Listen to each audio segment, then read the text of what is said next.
My bitch is bad and bougie, bad. Cooking up dope with a Uzi. My niggas are savage, ruthless. We got 30s and 100 rounds too.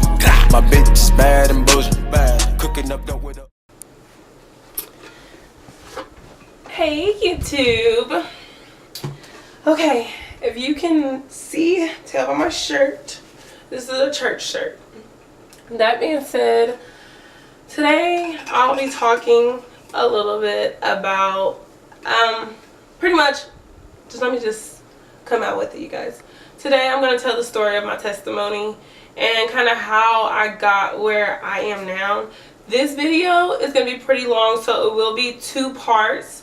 I don't plan on putting this whole story on one video. I will spread it out because it's a long story.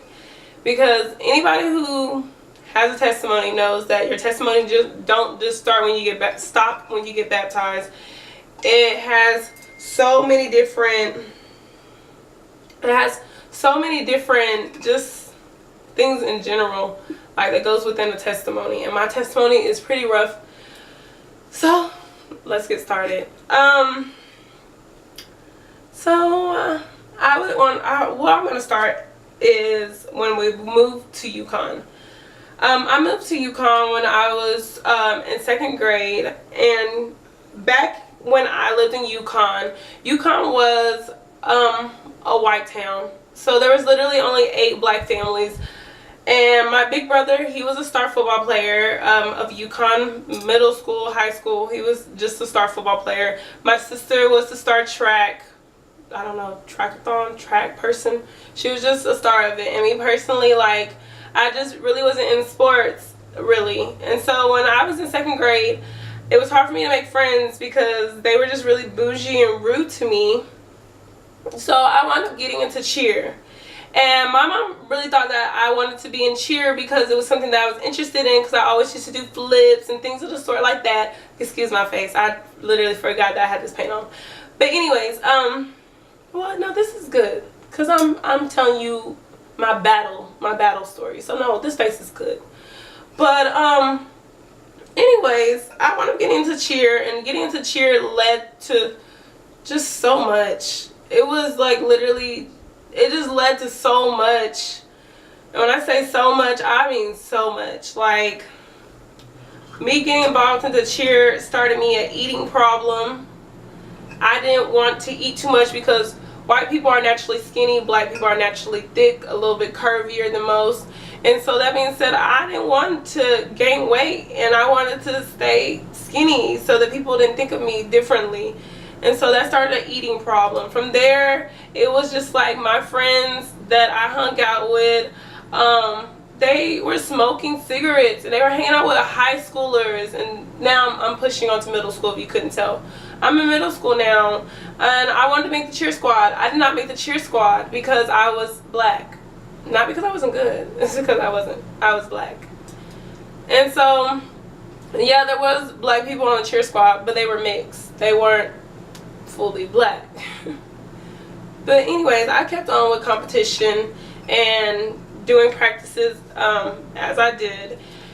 But being in middle school, I went to church. I went to I don't remember what the church was called. I remember where it's at, but I don't remember what it's called. But me and my friends used to go there every single Wednesday, and it was kind of like what I do now. I had someone who mentored me and tried to show me the right way. And when I was at church, I felt like God literally was just watching on my soul. He just wanted to see the best in me. It was just like he just really wanted me to grow and need him. But I would push him away after I left church, and I would do simple things with my friends, such as drinking with high schoolers and partying, and being in 7th grade partying with high schoolers. I was so cool. That's what I thought.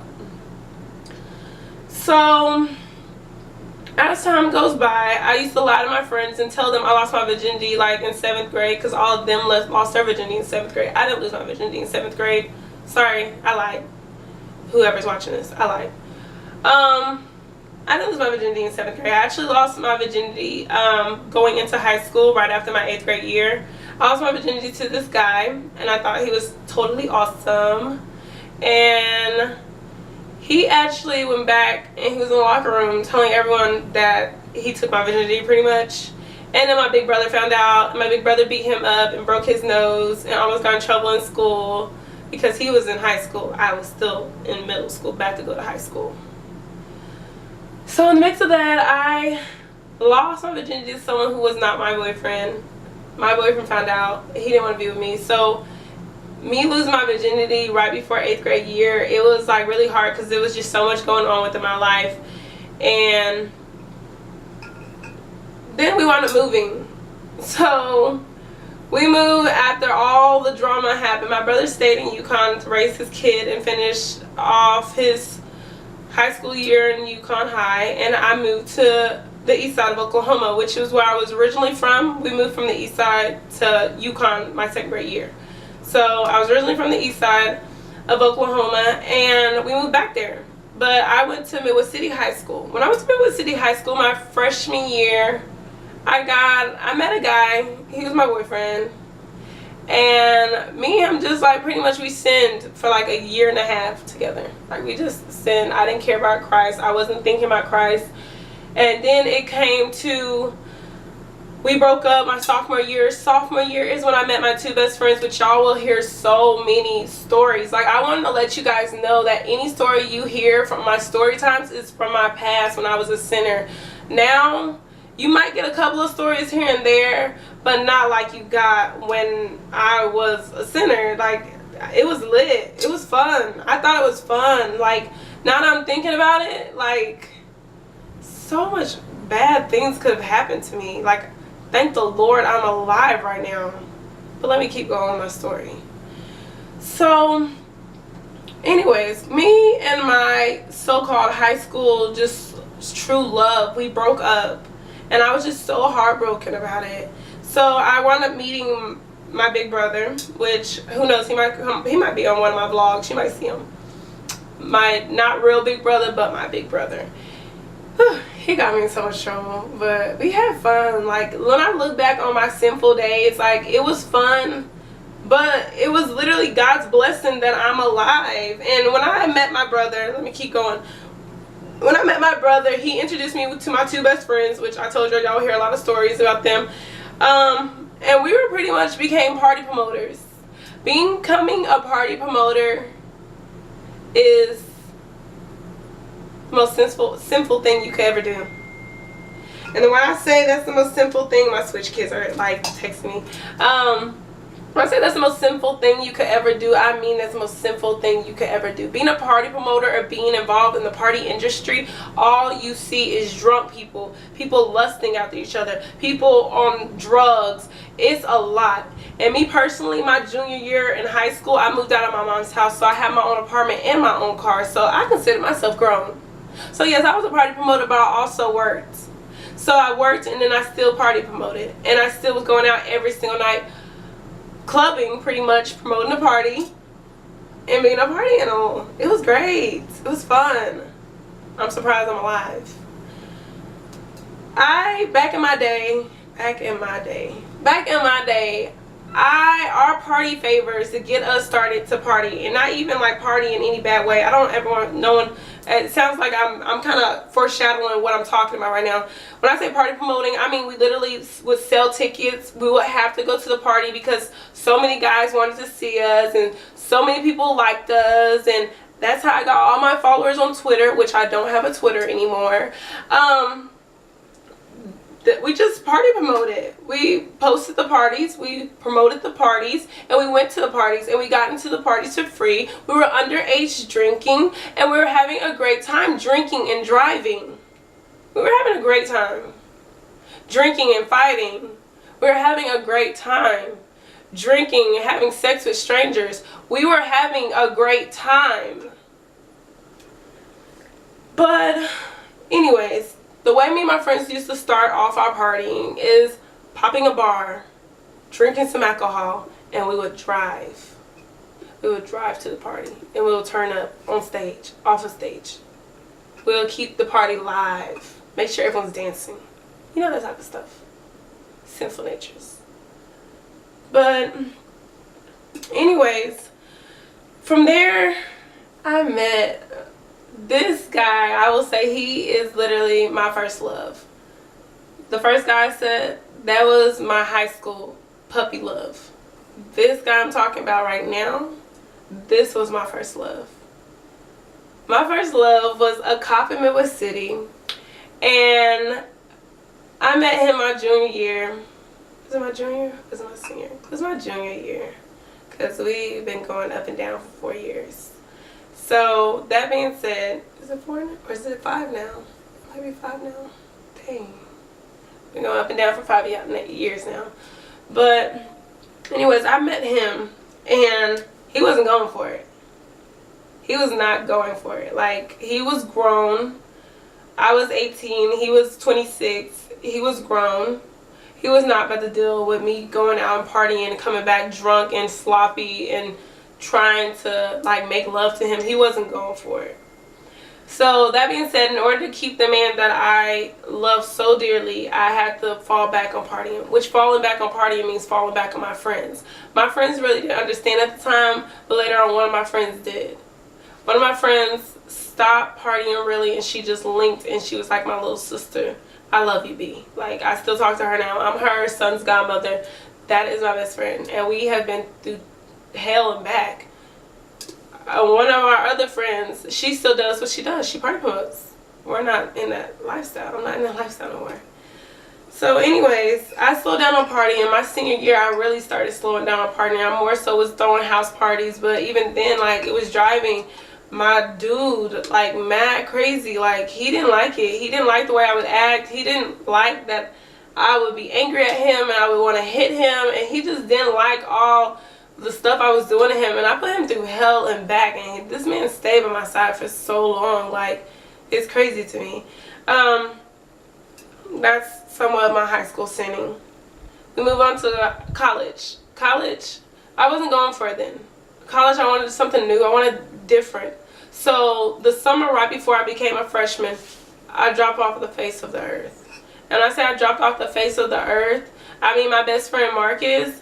Yeah, he knew where I was. He knew what I was doing. He was hanging out with me. But all my other friends, all the girls I used to turn up with, I didn't talk to them. B, I still messed with her. T tried to come back, but our relationship just could never be the same because I didn't party like she did no more. So that being said, I just, like, kind of felt alone in college. Like, this is kind of why I still kind of feel alone. That's why I vlog now. That's why I like talking to my YouTube subscribers and all things like that. But anyways, y'all, my phone's blowing. I'm sorry. Anyways, the summer right before I became a freshman is when I fell off the face of the earth, and I wanted to make a new name for myself. Back then they called me Diamond. My nickname is still Diamond Princess because I'm a diamond in the rocks. And I am a princess. That's why my name is my name.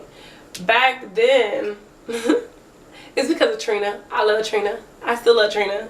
But anyways, I kind of like just started trying to get involved in school. I was looking for a church. I met a girl working at IHOP, and me and her became really good friends in college. Like, really good friends. I would consider her one of my best friends when I first came to college.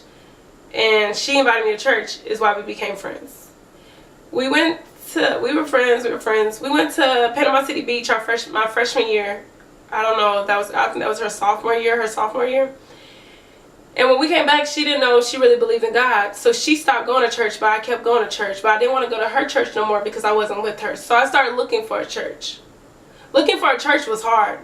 You go to random churches and you have people stare at you, and you sit in the back and you just want to hear the word, but people still stare at you. It's just hard looking for another church. So I prayed about it.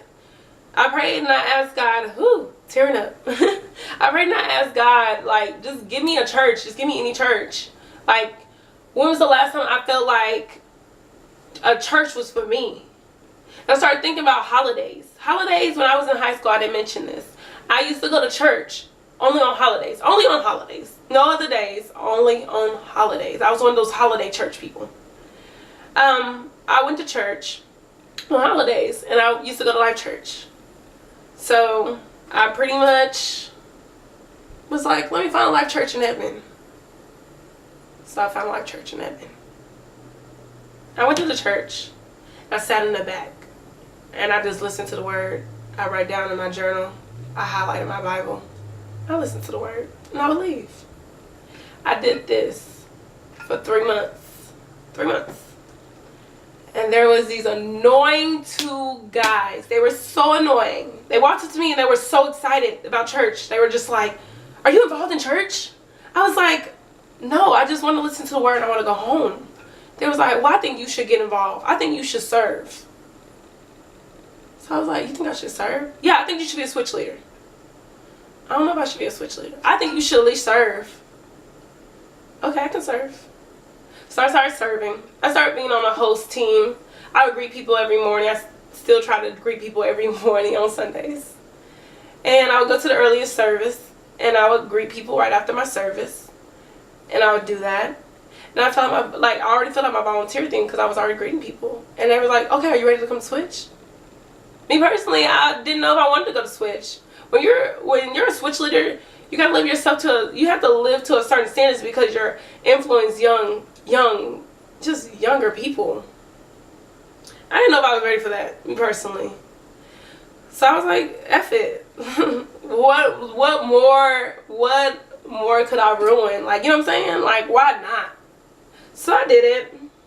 I sat in my group. I'm gonna try my best not to say names. I sat in my group that this woman invited me to sit in her group, so I watched how she talked to the kids, and I told a little bit of my testimony about how I was so horrible in high school, how I was a bully in middle school, and how I was just so sinful in middle school. And these were middle school girls that I was talking to, and I was letting them know how bad I was and how horrible I was back then, and how it comes back to bite me in my butt every day.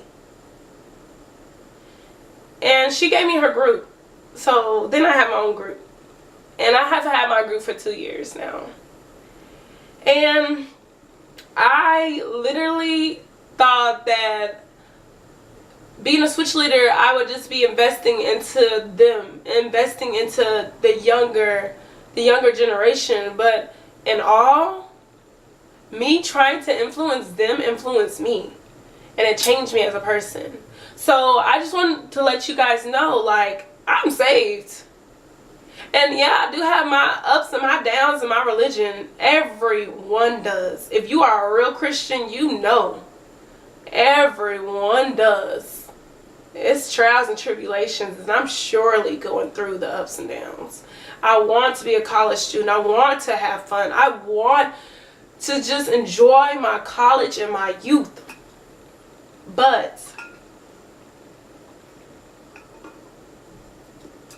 I am a devoted follower of Christ. And I don't plan on going backwards. And I just want to let you guys know this before I really go into depth with my story times. Because I never ever want you guys to think that this is stuff that is going on right now. Ever. Ever. Because that's not who I am right now. That's not who I am. And if that was who I was still right now, I would be lying in church to my girls every day. And I can't do that.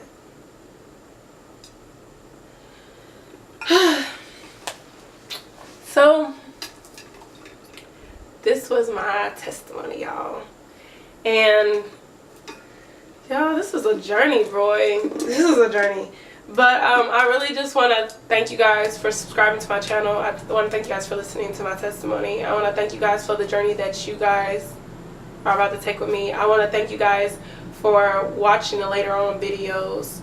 And I want you guys to fully understand that what I talk about is not about what happens right now. Okay? It might be a couple of stories might be right now, but most of my stories are me in the past, because my past was wild. My past was fun, but my past was full of sin. And so, that being said, I just really wanted to tell my story and let you guys get a little bit of a know about me. And there you guys go. That's my testimony, and I live by it, and it's gonna keep growing and keep growing. And you know what, I want to add, I almost was about to close out, but I want to just add one more thing. When, even now, the winter of this year, right before the spring semester, I went through a hard time when I thought that God didn't care about me. I was pushing and trying to be the best Christian I could, volunteering my time, giving back to others. I was doing the most, and I felt like God was not with me. So I want you guys to know that I don't always just feel like God's with me. I felt like he was against me winter break. And a good friend of mine, when I literally declared myself not being a Christian anymore, I was ready to turn my back on Jesus Christ, a friend of mine, a really good friend of mine, she don't even know. Hopefully she gets the hint. I don't know if she even watches my channel, but hopefully she gets the hint. But a good friend of mine invited me to a Bible study, and I only went once, and that once was all I really needed. She don't know it, but that once was all I really needed. That was like literally the key of what I needed. And I just really wanted to thank her. I'm pretty sure she knows who she is. This was during winter break, and she invited me to a Bible study. She's the only person who ever done that, so that being said, she knows who she is. But I just want to thank her because she brought me back to the light, because I was ready to let it go after all these years of doing it, because I just felt like he wasn't with me. And sometimes it does feel like God's not with you, but you gotta just keep trusting, and you gotta keep pushing. Trust 2017? Is that what y'all said? I think that's what y'all said. Trust 2017. Alright, so I'm actually going to close this out. Like, subscribe, comment below. Thanks for watching the Diamond Princess Put Down My Phone TV show.